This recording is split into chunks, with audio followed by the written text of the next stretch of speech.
Hey guys, Palsteron here, and today let's talk about, in my opinion, the biggest change in terms of build making from Path of Exile 1 to Path of Exile 2. At least for Softcore, but in order to explain, I'll just let Mark do the talking. If you die, then the map can no longer be run, and you will have to find another way around to get to the areas behind it. Now, this is obviously a very big deal, but I want to talk about kind of the impacts this is going to have, not just on the community, but also on the playstyle you're going to have and on the builds that you're going to make. Now, if you want my personal opinion up front, I think it is a great change. I think this will make build making a lot more interesting. There is another layer to it that's not just being semi-tanky, but it might actually involve being tanky, and actually having proper defensive layers will pay off. But what will this do to the game? First up, there will be huge outrage on day 1, day 2, day 3. I think that long-term, it's a really good decision. I think early, while people are learning bosses, and according to them, bosses are getting a lot harder, people will be breaking a ton of them. And if PoE 2 bosses are anything like PoE 1 bosses, some of them you cannot really do unless you have a completely OP build. Like, for example, if you've never seen Maven before, you've never seen Cyrus before, you've never seen Uber Elder before, the chance that you're actually going to do it is very slim. So in the first few days, while people will have to get good, me included, on Reddit, I think we're going to see quite a bit of backlash, but I think that it is very healthy for the game in the long term. And here I actually think that casuals are going to complain less than PoE 1 players, because we're kind of used to something, and casuals are, I mean, they're playing Elden Ring and stuff like that. They know kind of going in what they can expect, whereas a lot of us are still, even if we know it's not the same game as PoE 1, we still have kind of that mindset. Now, the second point here is that softcore and hardcore builds will be a lot closer together, and that's pretty obvious because softcore builds go for mostly economy. Very often what happens is you actually kind of corpse rush, right? You mostly get movement speed early, you get damage early, so you can do as high content as possible so you don't fall behind in the trade economy. Whereas hardcore builds have to think about their defenses at every stage of the game, which will now also change towards softcore builds. Maybe during the campaign, you can kind of get away with it, but once you're in maps and you actually want to traverse the Atlas, it's going to be rough if you die. Next up, avoidance will be a lot weaker, and that is because in Path of Exile 1, the way a lot of softcore players are planning out their builds is they expect to die sometimes. They don't want to be immortal because immortality, or like being close to immortal, is extremely resource intensive for almost every build. The payoff for that is not really there on softcore in a lot of content. So what they do is just slap on a Svalin, or slap on some kind of other unique, go for like a Grace, I don't know, Grace plus Shade Flask or something, and that's about it. Maybe a Cloak of Flame, maybe a Lightning Coil, but that will not really do it anymore. So avoidance has the issue of, if you get hit through all your avoidance, you might still get popped, which will mean that you now have to solve for actual defenses, not just cosmetic, where if you get hit through, you're just gonna die. Another big consequence here is that ascendancies will be judged differently. If you remember the Deadeye era in softcore, stuff like that will probably not happen anymore. If you have an ascendancy that's fully offensive and you can't really make up for it outside of your ascendancy, that's going to be a no-no. However, it's hard to say because we don't really know all the unique setups, right? There might be something where you can trade off defenses somewhere else. A big deal as well, as far as we know, Headhunter is not going to be in the game as it currently is. There is going to be Headhunter, at least Jonathan kind of nudged to it, but it will not be the same because they just cannot give us Headhunter in its current form in Path of Exile 1. If you don't know what Headhunter does, this is it. Basically, you just kind of completely invalidating the game in certain content and with all the rare mods, and you can't really do that. Like, if you want this game to be taken seriously, yeah.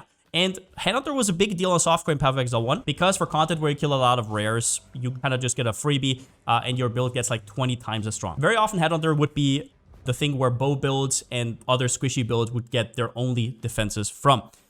The next one is, I kind of alluded to this one already, but defense needs to now be a full game plan. And what I mean by that is you can't just like corpse rush into endgame, only pick up movement speed, only pick up damage, and then at level 90 or 95 kind of think about getting a defensive setup or start getting life rolls on your gear. No. The reason this worked in Path of Exile 1 is because losing 10% of your EXP on death is not as big of a deal if you're like level 85, level 88 or something. Later on, you got your life rolls, you got your defensive layers, kind of just enough so you're comfy, because once you get to 96, 97, it's pretty brutal to lose that XP. But that's not going to be a thing anymore, which is going to make the build making process, especially like the milestones, a lot more interesting. Another interesting thing, I guess, that I just quickly wanted to point out is even if you want to skip bosses, so you could say, okay, so bosses are going to be the hardest content. Yeah, okay, so I'm just going to skip those boss nodes. First up, I don't think that's really how it works.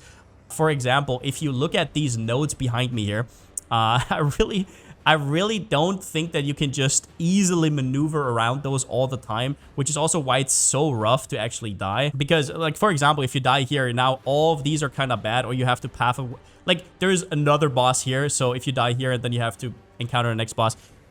You know the drill. It's a little bit of an issue, but rares need to be killed regardless. And if you know anything about rares, for example, in Path of Exile 1, I'm assuming they're still going to make them pretty deadly. So even then, you're probably still going to get jumped on. And super important as well, when we think about softcore and kind of like what you want to farm, do you want to go heist, do you want to go delve or whatever, or do you want to go mapping?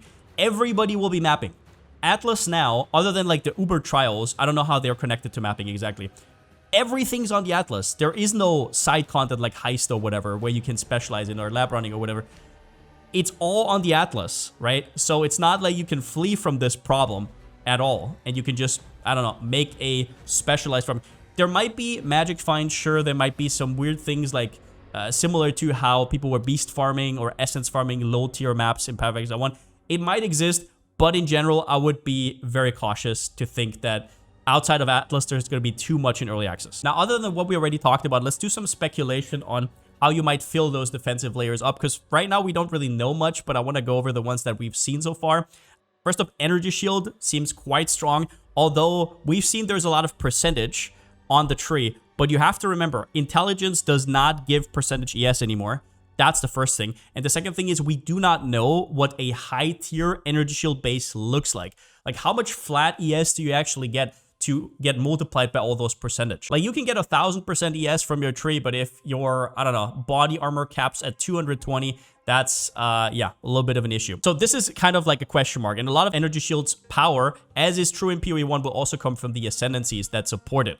Stun, freeze, slow, all kinds of crowd control are probably going to be a must-have in most builds, and the way I've seen it from most setups is it's not really going to be an issue. They're built into a lot of the skills that you want to use anyways. But yeah, we'll have to see. Evasion and block doesn't work on AoE. When I heard this, I was kind of like, I kind of get it, but at the same time, it's a little bit sketchy to rely on them then. So evasion and block will completely depend on how hard it is to get those layers. Because if you have to invest like 10 points on the passive tree, and you have to get the right bases, or you have to use a shield just to, most of the time, avoid damage, if it's not AoE, and if it's directional from the front, and if it's not an enemy that cannot be avoided or something, yeah, this might go from okay to really bad. Armor seems pretty solid so far. We'll have to see the formula to really think about it, but it might be a must-have because it's just very straightforward and solves an issue. It isn't avoidance, it's straight up damage reduction. So if you're on the left side of the tree, my prediction is you're probably going to take it anyways. And if you're on the right side of the tree, maybe you'll have to cheese it somehow, unless there's some other stuff. We've seen Cloak of Flames, right? Like there's some uniques that might come back. I very much doubt that we're going to have full conversion, but we'll see. Max res seem pretty scarce. Other than the Gembling Legionnaire, I haven't really seen much about it. I haven't really seen it on the passive tree either. And also there's no spell suppression. Now this might not be a big deal, mainly because I think the way PoE 1 balanced spell suppression is they made the mobs harder, and if you didn't take spell suppression, you just got stomped. So they kind of balanced around it, right? So if they removed it, I'm gonna assume that spells will also be adjusted in correlation to attacks, so should be fine. But that's about it. I think on day one, I will be absolutely raging to some of these bosses while learning them.